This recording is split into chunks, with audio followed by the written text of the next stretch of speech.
Our republic and constitutional form of government have been an aberration in human history. The American experiment persists because patriots have stood ready to do rough things in defense of the ideals of liberty. I'm Michael Quinn Sullivan with a reflection on life and liberty.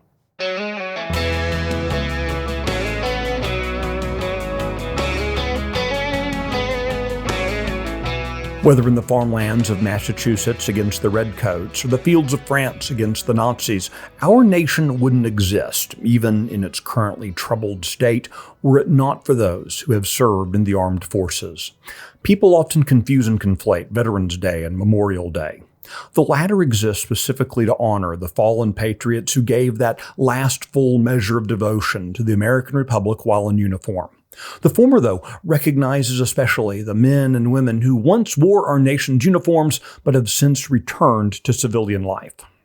It's easier for some than others. The things that have needed to be done to secure the blessings of liberty are not always pleasant.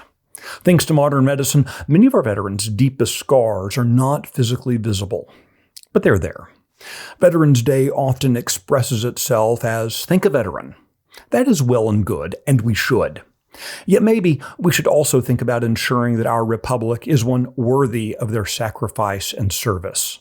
Sure, you can say they were paid, even if poorly, or got an education or a skill out of it.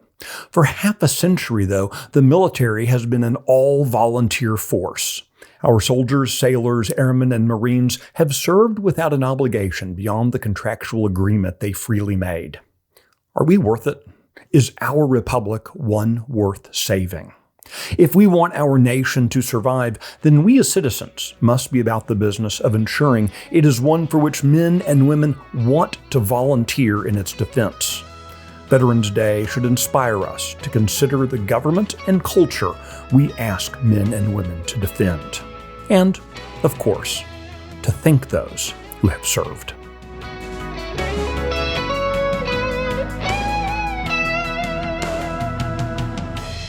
If you like today's Reflection podcast, be sure to subscribe, rate it, leave a review, and encourage your friends to listen.